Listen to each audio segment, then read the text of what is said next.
passes it to Tomato. Tomato dribbles it past Mozzarella and loses it to Beefy. Beefy runs with it, goes on the counter-attack of Beefy, and Beefy scores and the crowd goes wild! It's the Friday Sports Bar on Talk Radio Europe with Dom Aldworth.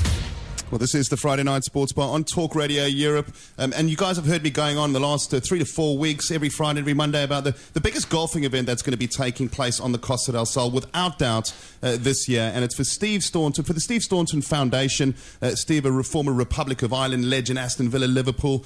We've enjoyed the company of Gordon Cowans, former Aston Villa legend as well, 1982 European Cup and Super Cup winner. And it's my great pleasure right now to welcome another participant of this fantastic golf day taking place on the 26th. And he's also a legend, an Aston Villa legend. He's also a European Cup winner and a Super Cup winner. And he's got the distinction of also scoring against Barcelona in a big European final. Ken McNaught, you're most welcome to Talk Radio Europe and the Friday Night Sports Bar this evening. Cheers, Dom. Nice to speak to you. Ken, only a couple of weeks away. Just tell us your involvement with the Steve Staunton Foundation and how you got involved in all of this. Yeah, well, we've set up a Lions and Legends Association which plays games for charity, worthwhile causes, and it includes mostly Villa players, ex-Villa players, but also includes, other legends, legends from different walks of life and different football clubs.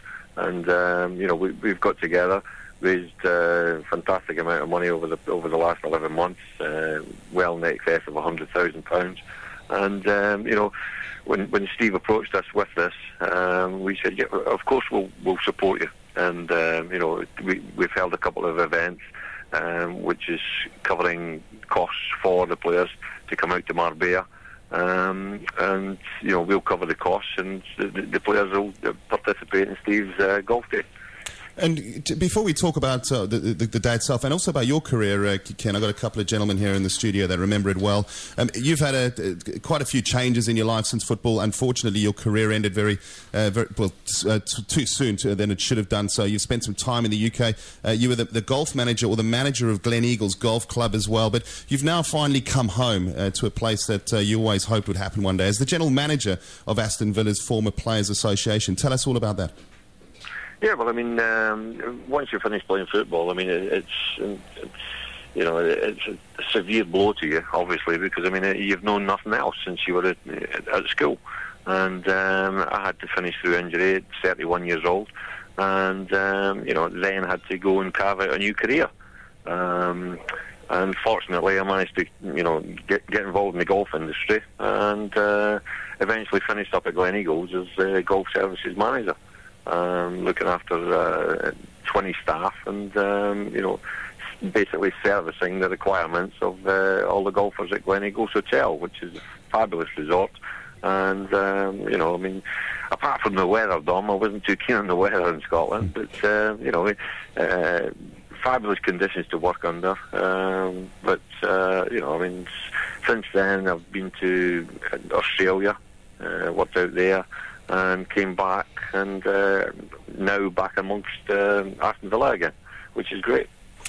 Ken, you've got a great golfing background from recent times. I think some of the guys taking part in the golf event on the 26th of May are probably slightly concerned. What is your handicap, by the way? My handicap?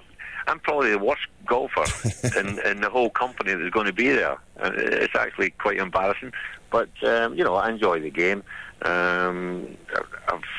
I would love to be, a decent handicap, but unfortunately, just don't have the time to put any practice together and, spend 6 hours on a golf course 3 days a week. So I'm really looking forward to the challenge in Marbella, and just supporting a great cause. Children with cancer.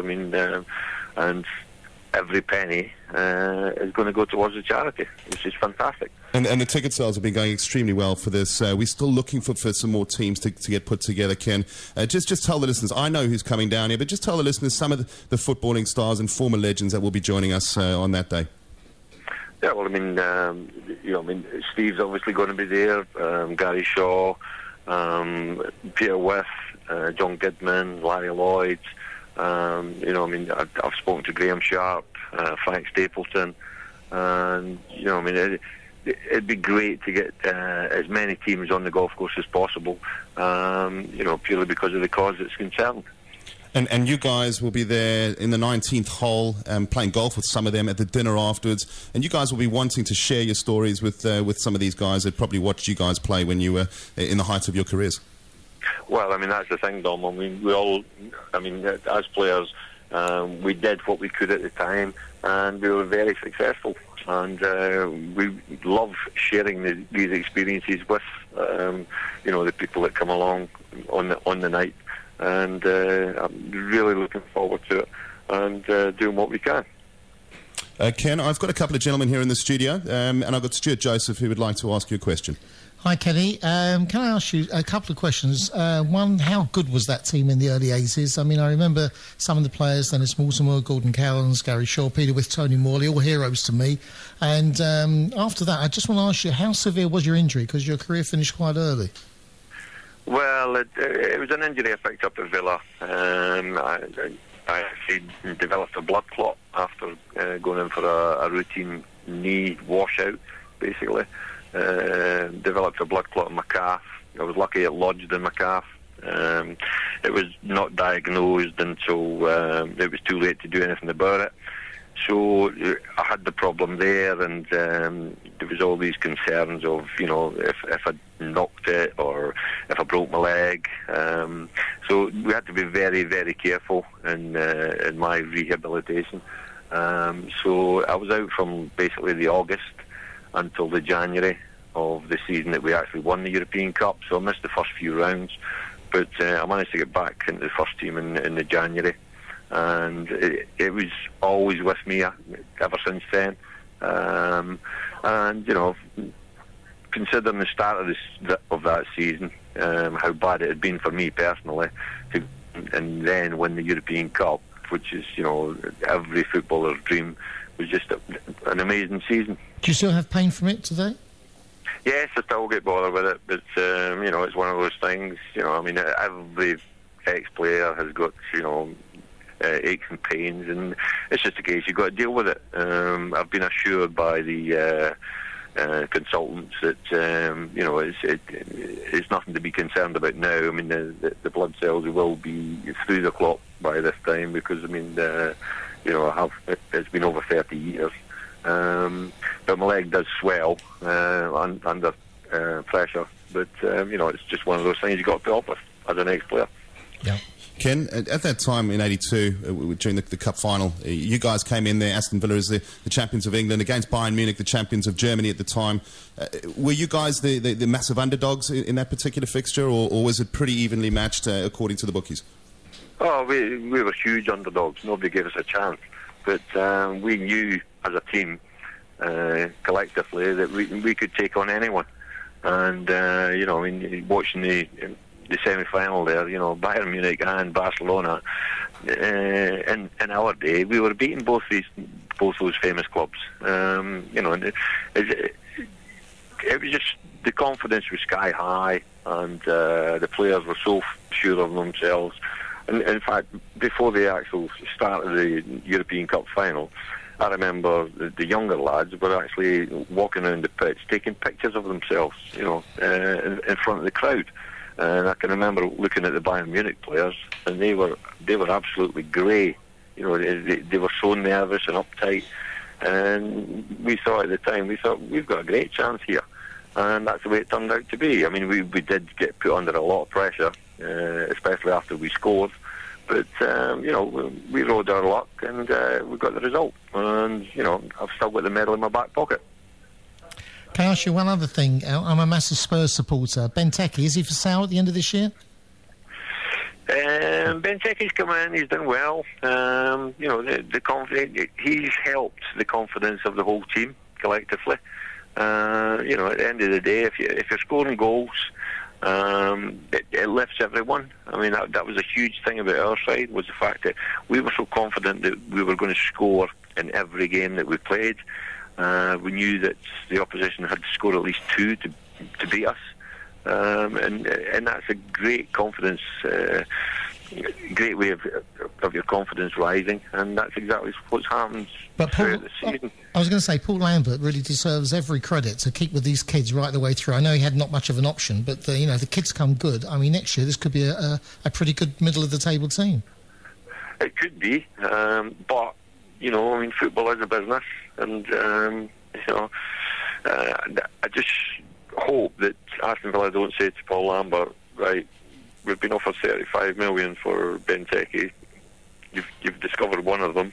Go out and get another one for next season. I don't think they will do that. I hope they don't do that. But I mean, as I say, it's a business, and they've got to do.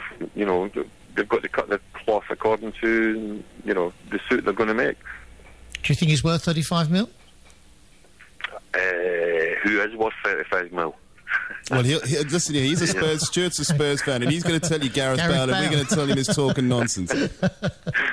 I mean, 1 million was a lot of money in my day, but to think about 35 mil... I read that your team of that day, the 80s, only cost £2 million, the whole squad. Yeah, well, I mean, we won the title. We only used 14 players winning the title. Amazing. Throughout the whole season, 42 games. We only used 14 players. And, sadly, one of them passed away last season. So, there's only 13 of us now. But, I mean, that's football, isn't it? That's what makes it such a great sport. Ken, we just one more question. We're going to let you go before we welcome all 12, all 13 of you, or as many as possible on the coast in barely a couple of weeks' time on the 26th of May.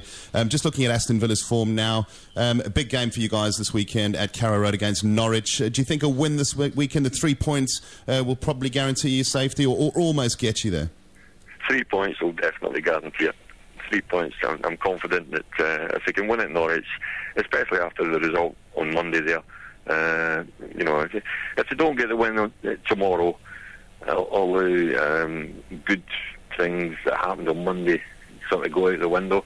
So I'm certain that the confidence is sky high, and I'm looking for another huge performance against Norwich tomorrow and coming away with 3 points. I don't want to dampen what you just said, but if you don't get 3 points at Norwich, you've got Chelsea at home and then Wigan away. They're horrible fixtures. Well, we don't want to go into that road. Let's take it one game at a time, and I've said that for months. You've got to take it one game at a time and accept the consequences after the game. The Chelsea game, you don't expect to get much there. At home, especially when Chelsea are looking for the Champions League place. And what you don't want is for it to end on the last game of the season. You want to be out of there before the Wigan game. But, if that's what it takes, that's what it takes. Ken, it's been fantastic to have you on. Thanks ever so much for joining us this evening. And we look forward to welcoming all of you guys down here on the 26th, or a couple of days before, when you all make your way out here. And don't forget, if any of you listeners out there want to play golf with these legends and dine with them of an evening, you know the details. It's on the Talk Radio Europe website. Ken, once again, thanks ever so much for joining us, and we really look forward to your company in a couple of weeks. Looking forward to it. Cheers, Dom. Cheers. Thank you. Cheers. Bye.